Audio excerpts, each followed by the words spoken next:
friends, welcome to Science Team. Today we are going to discuss the quantum arrow of time.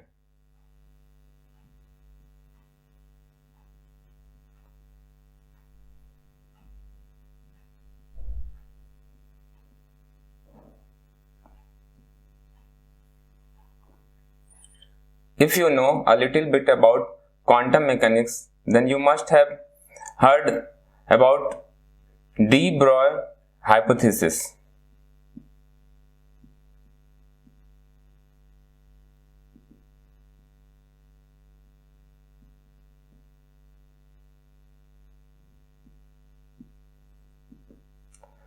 So according to de Broglie hypothesis, a particle can behave both like a particle and a wave depending on the type of experiment conducted. So, and the famous de Broglie equation is lambda equals h upon p, where h is the Planck's constant. Planck's constant, whose value is 6.63 into 10 to the power minus 34 joule seconds, and this p is the momentum of the particle. So what de Broglie said that particle is not fixed at a single point, but you can consider it like a fuzzy thing. Like particle is not something like a point. It's like a fuzzy thing, anything. And suppose there is an electron, and you detect the electron on a screen. Then this electron is like you can, in classical physics you can consider it like a particle, but in quantum physics it's like a fuzzy thing. It has wave properties, and when we try to find the position or detect the electron, it found to be measured at a point. It can be here or here. So between the point where it is observed and from where it is coming, between two points it's like a fuzzy thing, it's like a wave. So a particle can both behave like a wave and matter. So in our real life we do not observe the things to be a wave. It happens because in our real life they are very heavy compared to electrons.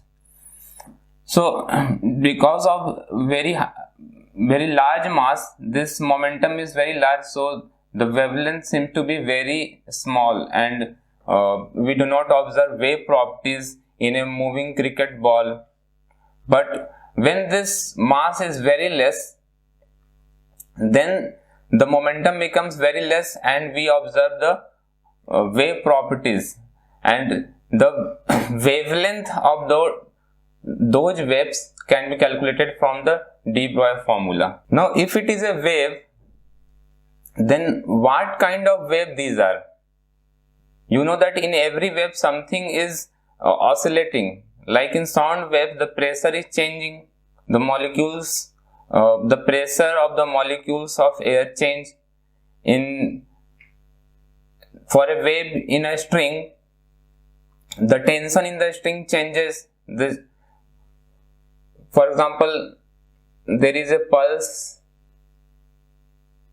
which is going in a string, so the displacement here is changing, the tension in the string shift from this position to a different position after some time. So something is changing in every wave. So what kind of wave these waves are? these matter waves are what kind of waves. So if an electron behaves like a wave, then what kind of wave these electrons are and what is changing in these waves? To understand this, we have to know the Heisenberg's uncertainty principle. So uncertainty principle says that the position and momentum of a particle cannot be determined simultaneously with 100% accuracy. That is, if you try to measure the position, then there must be some uncertainty in measurement, which is delta x. And if you try to measure the momentum of the particle,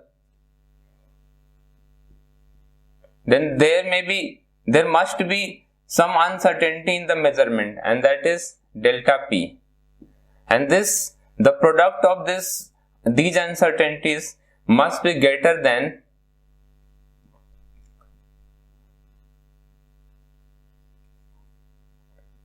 where this h bar equals h upon 2 pi.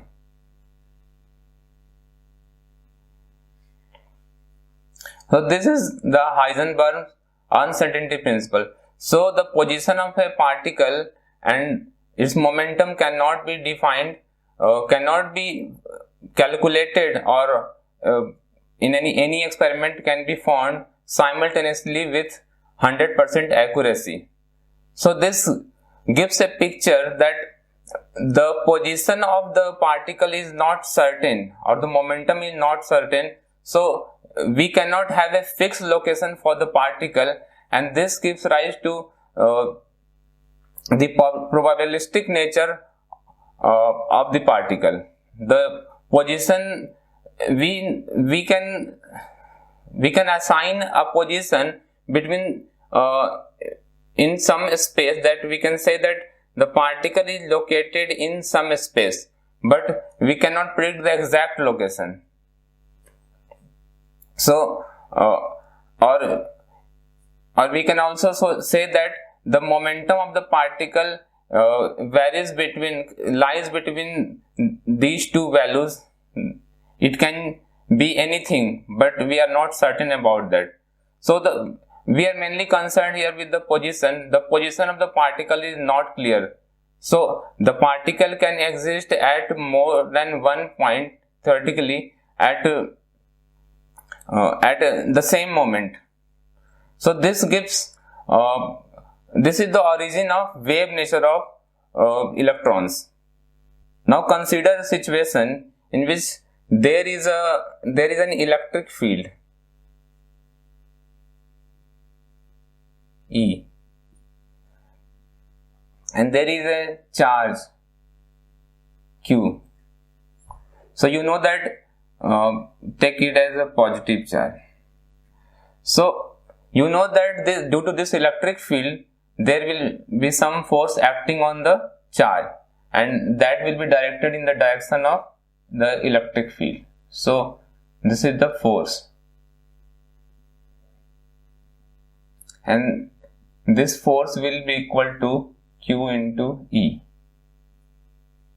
Now from this formula, we will take the mass of this charge as m. Now you know that the force equals sum of all the force from Newton's second law. You know that sum of all the forces is equal to mass into acceleration.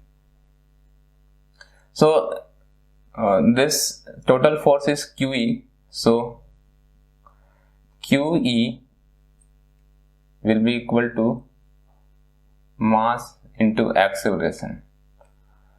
Now you know that the acceleration is the derivative of velocity. So QE becomes, I'm just taking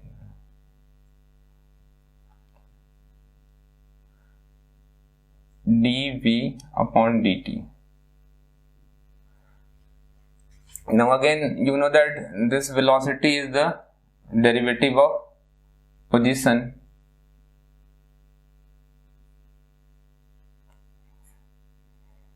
because this problem is one dimensional problem. So we will take x. So QE is equal to m into d upon dt of this dx by dt. We are dropping here the vector sign because everything is in x-axis. So the equation becomes QE equals m into d2x by dt square. So it's a second order differential equation.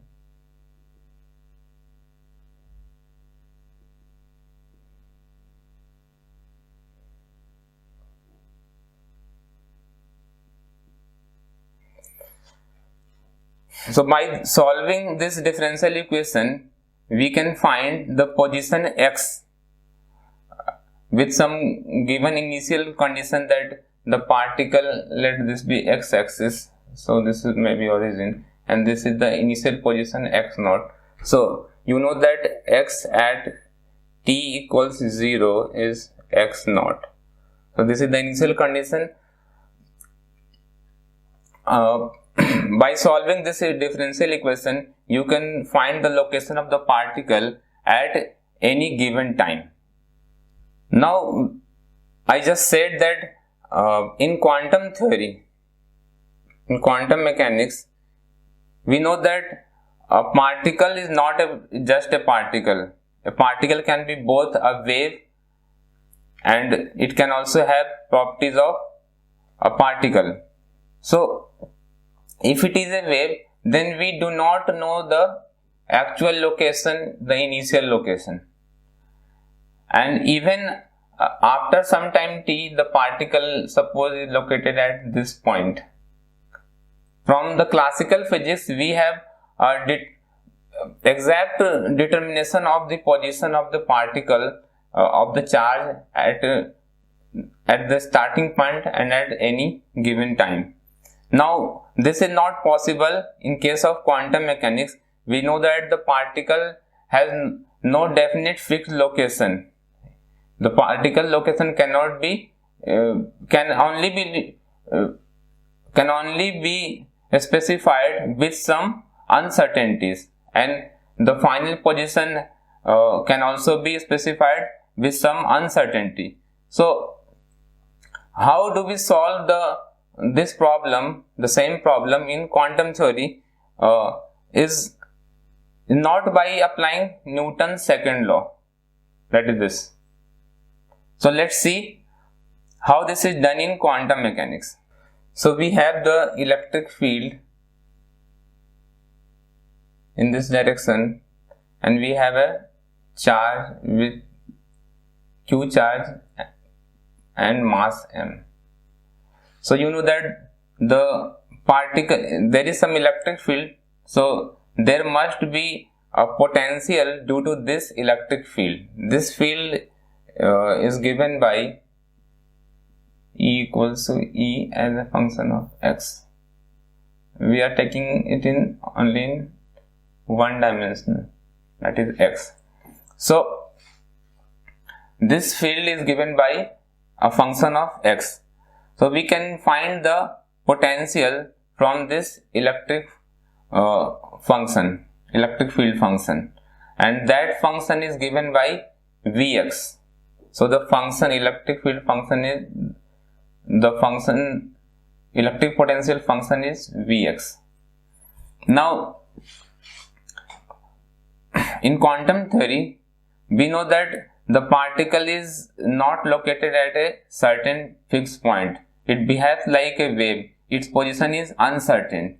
So the Newtonian mechanics is not applicable here. We apply the Schrodinger's equation. So I'm not going in much detail because it will be much like deviating from our main topic. So I'm just putting the Schrodinger's equation. This equation cannot be derived from anywhere else. This equation is a fundamental law of nature, just like Newton's second law. So what is Schrodinger's equation?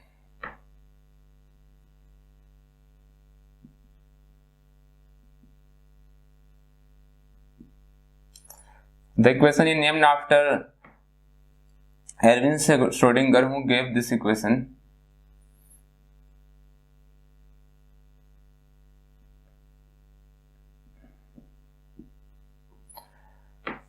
So the equation is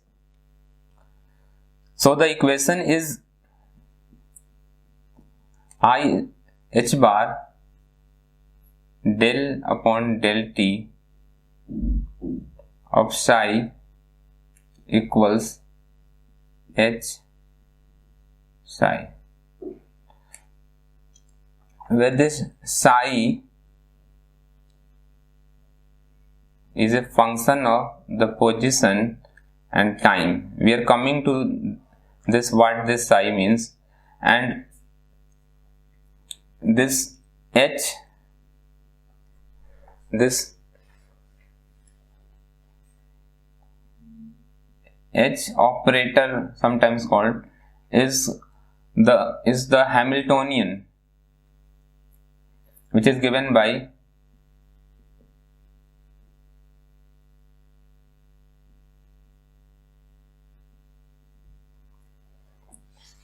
del 2 upon del x square, the second derivative with position of x, and plus the potential Vx. So the complete equation is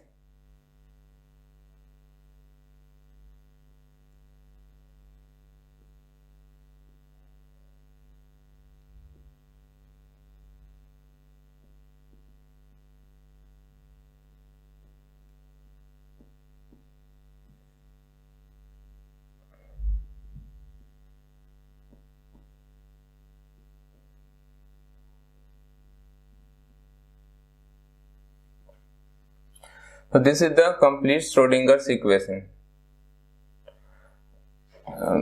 This we are not going in details. This quantity represents, it's like kinetic energy, and this is like the energy, total energy, and this is like the potential energy. So we are not going in detail. We are just seeing how the position of the particle determined is estimated in quantum theory. So by solving this equation, we find we estimate the position of the particle. So from the Born's interpretation, we know that this psi is called the wave function.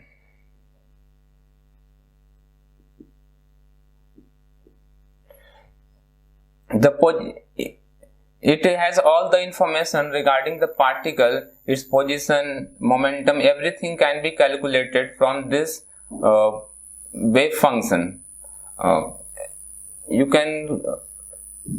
It's similar to the thing when you in mechanics study about the waves, then we write the displacement as a function of some a naught sine omega t plus phi.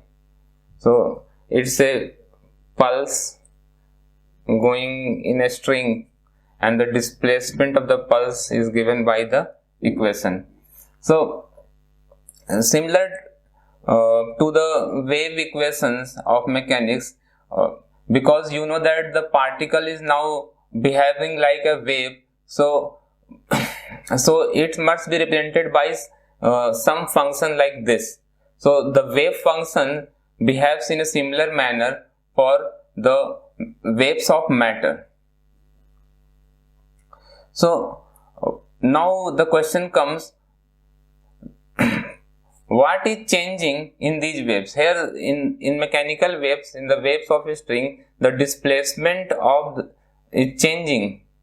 The displacement of the string from the mean position is changing. So what is changing in case of these matter waves? So you know that the particle, like an electron, is behaving like a wave.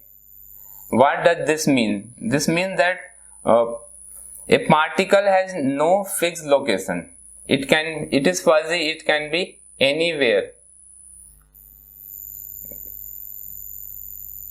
So this particle can be anywhere. Now you can think that this particle, the chances of finding this particle in this location around this point will be more supposed to a distant point like this. Here we expect that particle must be located around this, because you know that the uncertainty was some delta x. So particle, although we don't know the exact position of particle, but particle is somewhere located around this space. It cannot be much far. There may be probabilities of finding the particle at a very far distance, but it will be very less. So you know that the particle is anywhere. So we can calculate the probability of, if we calculate the probability of finding the particle anywhere. Just take an example, like this is a room which is divided in two parts, and there is a door between them, and your brother is inside this room, which is separated from the middle. So you know that your brother is inside. Now if you open the door of this room, then before opening the door, you don't know that your brother is inside this room or this room. So he can be anywhere. There is a 50% chance to be in first compartment or in the second. It is also 50%. So before opening, you don't know where is your brother. So after opening, you know with 100% accuracy where is your brother actually. So before opening, he can be anywhere. There is 50% chance. So if you are not going to open this, then there may be some function which can describe the position of your brother. This function can be any function like phi. So phi may be any function of time or position. Just take any function, not we are specific about these variables. So if some function describes where your brother may be, then it will give the probability of finding your brother inside room 1 or inside 2. But as soon as you open the room, you get the actual result that your brother is either in room 1 or room 2. So you calculate the probability of finding your brother in any room. Suppose this room is divided in 4 parts, then the probability will be 25% for each. Now consider a different kind of room, like this is a small portion, like there is a ball in the room and you just throw the ball strikes these walls and they move anywhere. They are moving forever. Just imagine that they are moving forever. Then what is the probability of finding that ball in this area or this area? So let this area is small a and this is capital A. So the probability of finding the particle in the small area must be A upon A plus A. So it must be A upon A plus. This will be the probability of finding the ball in this small area, and for the bigger area it must be A upon the total area. So this way we calculate the probability of finding that ball in a certain location or in certain space. So similar kind of thing is applicable for in quantum mechanics, that the particle may be located in some space. So there must be a probability of finding the particle around this location. Now if the particle is moving, it's not at rest, like in this example. So if the particle is moving, then you know that after some time this fuzzy thing will not be here, it will be somewhat here. But you don't know the exact location of the particle because it is behaving like a wave. It's kind of disturbance in the space. So the probability for example, you are finding the probability of the particle in this space. So there may be some probability of finding the particle in this space, like the problem of ball. You can calculate it. There can be some method by which you are calculating the probability of the particle in this space. Now, as this fuzzy thing goes from here to here, the probability of finding that particle at this location has changed. So you can say that the probability of finding that particle is changing with respect to time, and at different locations the probability of finding the particle is different at the same moment of time. So the probability of finding the particle at different locations is changing with respect to position and time. So there must be some function which can take account of this probability, and it was suggested that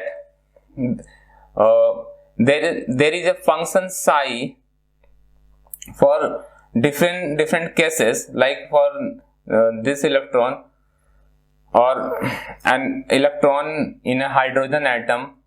So the probability must be represented by some function, and this function for a one-dimensional problem is a function of two variables, that is x and t. So here you get the concept of a wave function. A wave function is a function which keeps account of the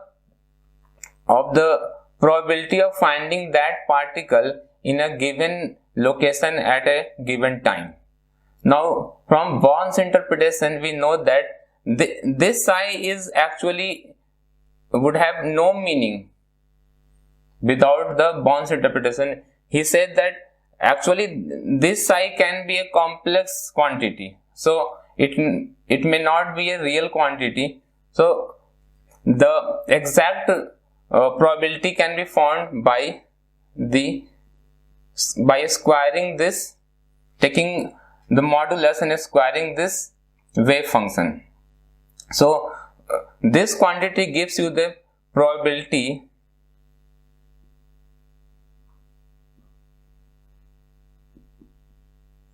of finding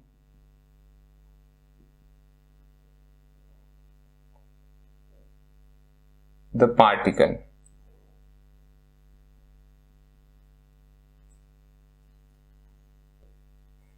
So now you have the full ingredient, that is the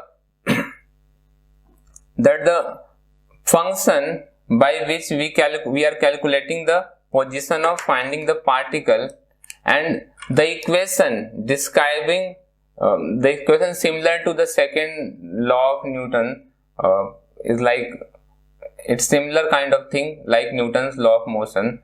So this Schrodinger's equation. So you have the full ingredient, the Schrodinger's equation, and this psi, the wave function which describes the probability of finding the particle.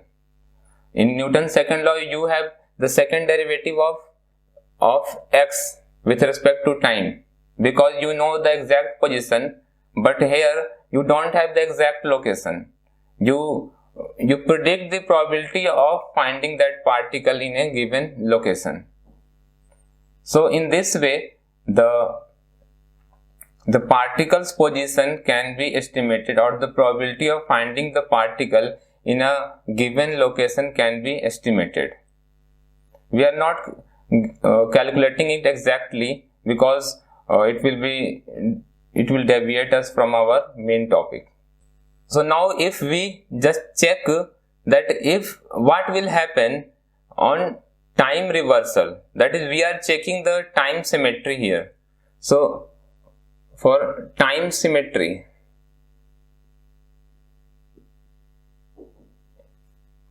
we have to replace t by minus t. So if we replace everywhere in the psi and in the equation, that is, we are replacing psi x comma t to psi x comma minus t.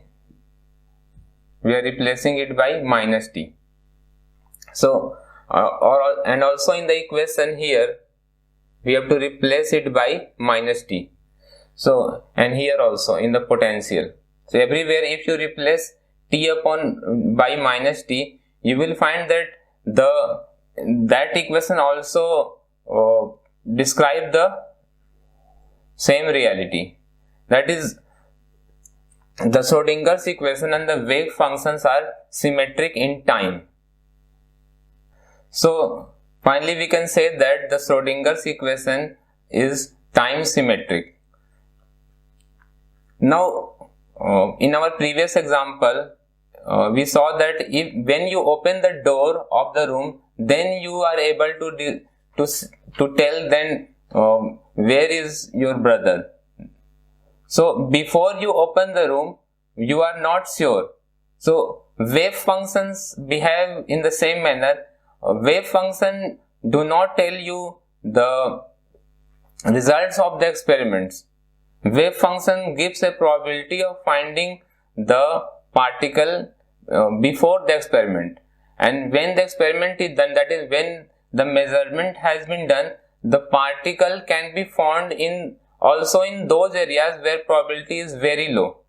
So the Schrodinger's equation tell you where the particle can be found in its where is the probability of finding the particle is maximum, and how the probability is changing in space. But when you do the experiment and take the measurement, you find that the particle can even in some experiment can even be found in those locations where the Schrodinger's equation is predicting that the particle the probability of particle is that the probability of finding the particle is very low. So this is referred as the collapse of wave function. That is, when you open the door of the room, then the probabilistic nature of that problem goes away, and you find that your brother is in the room. So the 50% chance of to be in the other room just collapses. The similar kind of thing you observe in quantum mechanics when we make the measurement that if an electron has been the position of electron is found on a screen, like it's some fluorescent screen in which a beam of particles is coming, and the particle's position is observed sometimes the particle, and if a stream of particles is coming and hitting this fluorescent screen, and each time a particle strikes the screen, a spark comes out. You observe by a photon is emitted. So you know that the location of the particle after it interacted with the screen. So before striking the screen, before coming to the screen, the particle is a wave. The particle behaves like a wave. It can be anywhere, but as the particles comes in contact with the screen, the probabilistic nature goes off, and the particle location is the particle wave function is collapsed in that state. So it looks to be a irreversible phenomena. So the collapse of wave function is irreversible.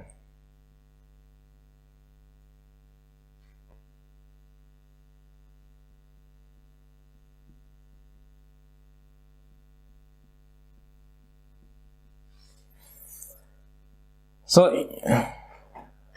you observe two things, that the wave functions before any measurement has been taken, the probability of finding the particle is described by the wave function, and it is governed by the Schrodinger's equation. So before the measurement has been taken, it seems that it is time symmetric.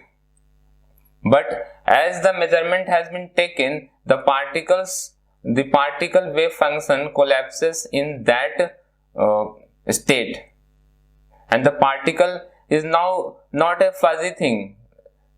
It's not located anywhere, but the location which the observation has been taken. So this collapse of wave function is not a reversible thing. That is, if you have observed the particle to be here, then the function has collapsed in that state, and this cannot be reversed. So the time symmetry breaks here.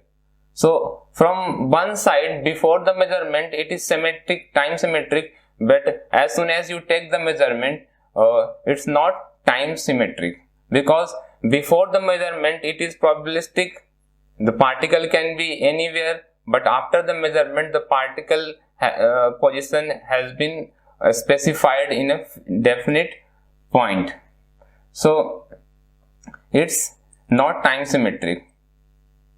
Or in the other way, you can say that if the particle's wave function has collapsed to certain location, then it cannot be retrieved. So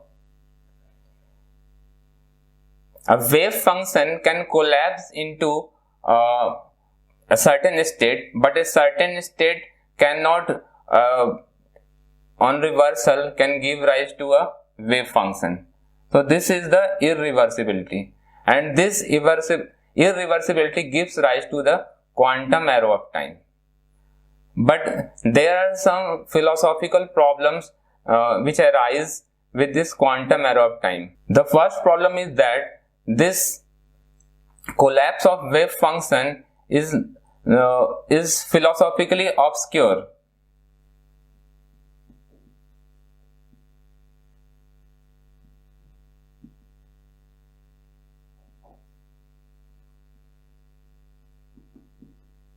Because one thing you already observed, that before the measurement it is time symmetric, but as the measurement has been taken, it becomes time asymmetric. So this is the first observation that is philosophically obscure in nature.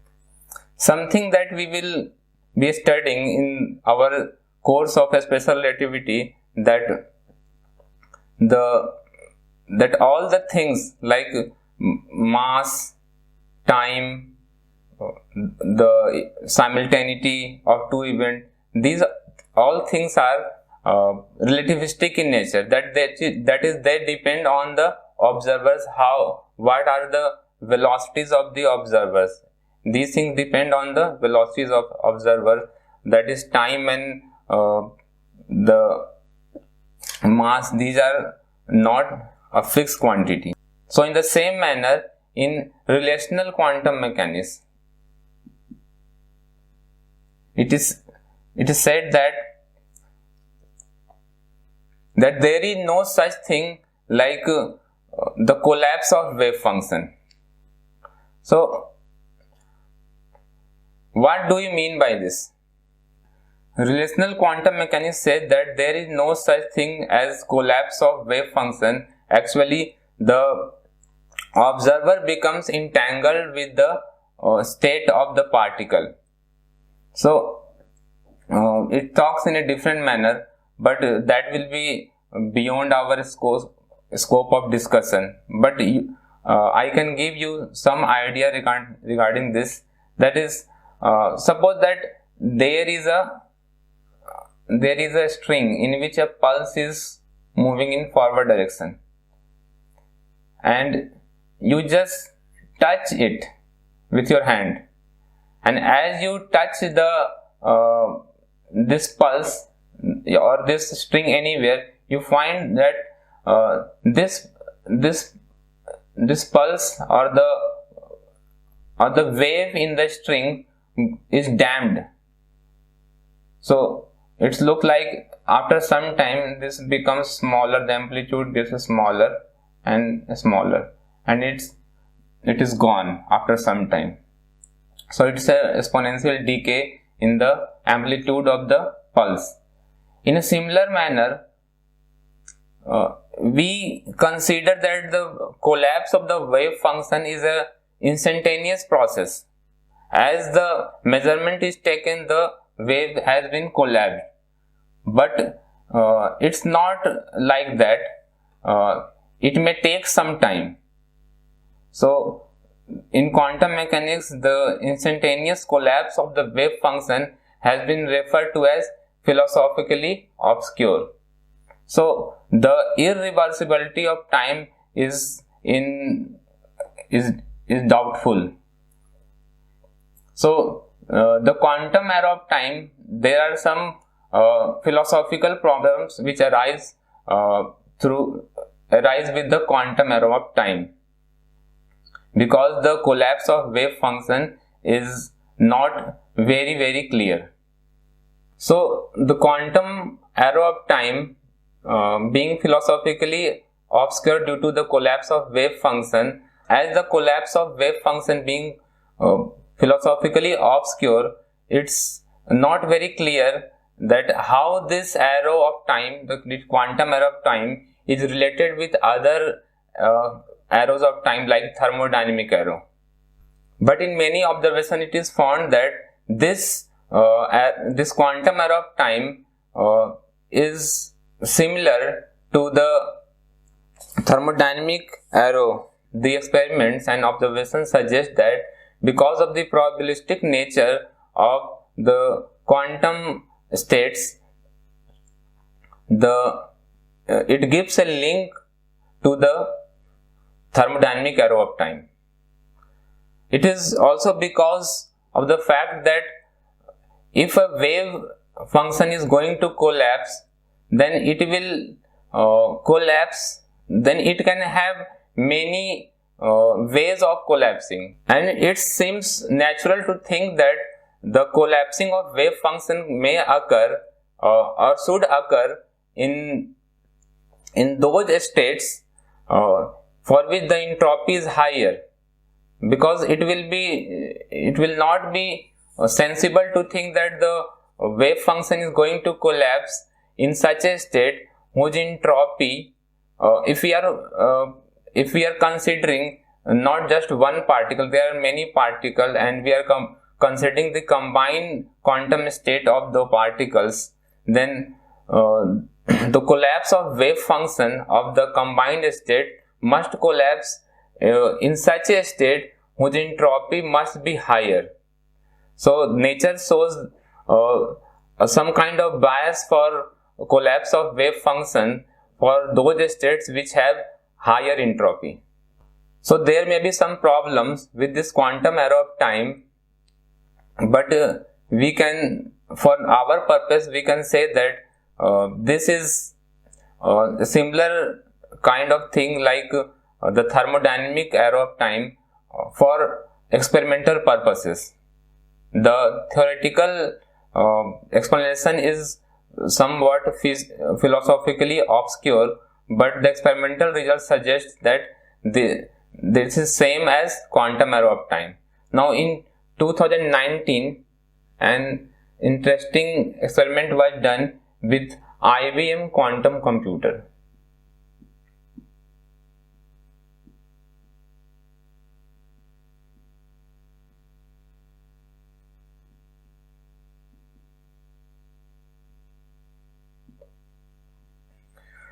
You know that computers run on a very basic thing, that a circuit can be either switch on or switch off. So it has two bits which are 0 and 1. When the current in the circuit is off, it is 0, there is no signal, and when there is some signal, it is 1. So all the computers works on this 0 and 1. But in the recent years, quantum computers are being developed which are a combination of these states. That is, there is possibility of states of 0, 1, and even between 0 and 1. So quantum computers behave in a different manner. The bits are called qubits. And initially the experiment was conducted with 2 qubits, and then after that the experiment has been done with 3 qubits. And in the experiment it has been found that in 85% of the cases, it has been found that the qubits states has been successfully reversed. That is, from one state A or initial state to a final state.